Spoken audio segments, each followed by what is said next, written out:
Hindu vote को गोलबंद करने के लिए एकदम वही पुराना जैसे कि भाषण जो बाल ठाकरे दिया करते थे हिंदू को जैसे कि एक करने के लिए, सेम वही भाषण को उत्तर प्रदेश के मुख्यमंत्री योगी आदित्यनाथ ले जाकर महाराष्ट्र में बेच दिए कि बंटोगे तो कटोगे।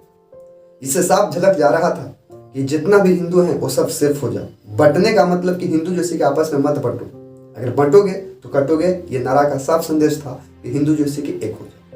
जय हिंद दोस्तों। और ये वीडियो बनाने में थोड़ा सा हमें हिचकिचाहट हो रहा है पूरा एनालिसिस करने के बाद। और हमने जैसे कि 2024 के लोकसभा चुनाव के बाद 4 राज्यों का विधानसभा चुनाव देखा, आपने भी देखा होगा।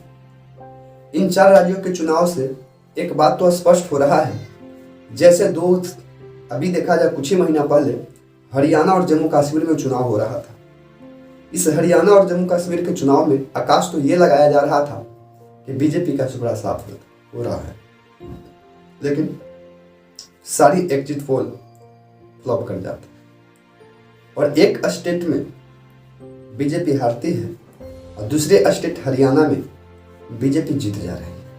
एक प्रश्न यहाँ भी बना कि सारी लोगों का जैसे कि बोलती एक तरफ था, यहाँ सरकार जो चाह रही है, यहाँ की जनता जो चाह रहा है वो बदलाव चाहता है। और इतना बदलाव चाहने के बावजूद भी आखिर ऐसा क्या गेम हुआ या क्या इसके अंतर्गत की जैसे कि कहानी है जो हरियाणा के अंदर फिर से सरकार जैसे कि रिपीट हो जाती है। और उधर जैसे कि जम्मू कश्मीर में सरकार कांग्रेस का फिर से बन जाती है। लेकिन ठीक उसी प्रकार से नवंबर के महीना में 13 और 20 नवंबर को जैसे कि 2 चरणों में जैसे कि वोट का एग्जाम था, वोट डालना था।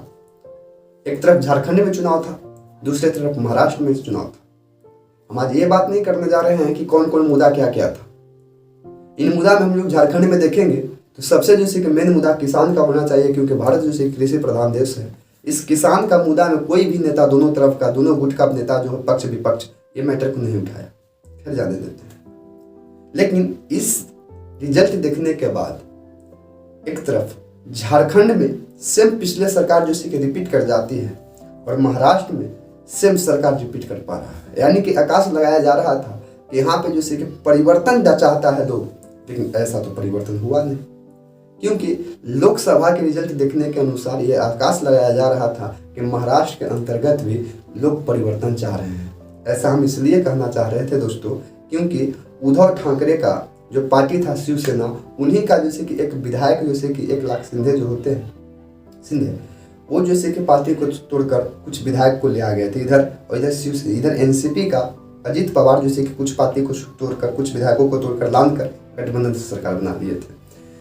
जब इन दोनों जैसे कि 2-2, 4 चारों राज्यों का चुनाव देखकर और ये जैसे कि रिसेंट राज्य का चुनाव देखकर एक प्रश्न माइंड में दग जाता है कि क्या इसमें जैसे कि ईवीएम में चिप का कमाल था क्या, एक प्रश्न दगता है।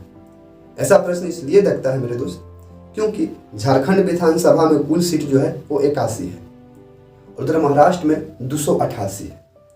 क्या आपको ऐसा नहीं लगता है कि जैसे कि छोटे जैसे कि राज्य के अंतर्गत 81 सीट के अंतर्गत जैसे कि बहु जैसे कि सरकार को रहने दिया, जिसको जहां वोट है वहां मार दे, ताकि और वहां पे सेटिंग कुछ हो सकता है।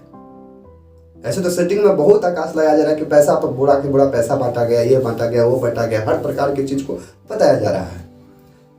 लेकिन हमको यह प्रश्न करने का मतलब यह है कि आज के 1.5 साल पहले चुनाव जितना भी हमने देखा, हर विपक्षी पार्टी जब चुनाव हारती थी या जीतती थी, हारने के बाद ज्यादातर मैटर उठाती थी कि यहाँ पे ईवीएम का कमाल है, ईवीएम में सेटिंग है। लेकिन इस चुनाव रिजल्ट आने के बाद ये ईवीएम वाला मुद्दा कहाँ गायब हो जाता है। इसका मतलब यह है कि सरकार जो है इनकी जैसे कि मानसिकता को जैसे कि समझ चुकी है ऑलरेडी। अब ये किस मुंह से यह बात को कहेंगे कि ईवीएम में सेटिंग था। अगर यदि ईवीएम में सेटिंग होता तो झारखंड में आप कैसे जीत जाते हैं, और ईवीएम में सेटिंग हो रहा है तो महाराष्ट्र में कैसे जीत जा रहे हैं। प्रश्न तो अब तो बोलने वाले को पहले सोचना पड़ेगा, क्योंकि 2 राज्यों में चुनाव हुआ, 2 तरह के सरकार रिपीट करता है। जहाँ पे कम सीट है वहाँ पे से माफी का पीछे वाला जिनका आरोप लगता है कि ईवीएम में सेटिंग है, उन्हीं का सरकार रिपीट करता है। और जहाँ मेन जैसे कि जीडीपी वाला जैसे का स्टेट है, जो सबसे बड़ा जैसे कि राज्य चल रहा है, एक तरह से कहा जाए तो 288 विधानसभा का सीट, उसमें अगर यदि ये लोग बात करते हैं कि कुछ न कुछ जैसे कि ईवीएम में सेटिंग था, तो फिर तो जैसे लोग पलट के बोलेंगे कि अब चुनाव जैसे कि तुम हार जा रहे हो तो ईवीएम में सीटिंग है, उस फलने राज्य में चुनाव तुम जीत गए उसमें ईवीएम सीटिंग नहीं है। तो कहीं ना कहीं जैसे कि माइंड को ब्रेन वॉश करने की जरूरत है।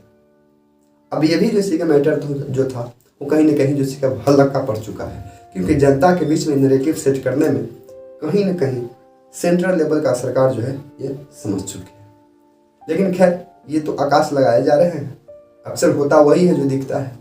दिखने के बाद तो जैसे कि रिजल्ट साफ दिखा रहा है कि सरकार जो है वो पूर्ण बहुमत के साथ महाराष्ट्र में बीजेपी का लौटता है और झारखंड के अंतर्गत पूर्ण बहुमत के साथ यहाँ पे एनडीए गठबंधन का लौटता है। खैर आप जरूर बताइएगा कमेंट सेक्शन में कि आपका जो है वो राय क्या है, किस प्रकार के मैटर आप सोचते हैं, कमेंट सेक्शन में जरूर बताइएगा। और अगर यदि वीडियो पसंद में आए तो लाइक सब्सक्राइब एंड शेयर जरूर कीजिएगा। जय हिंद।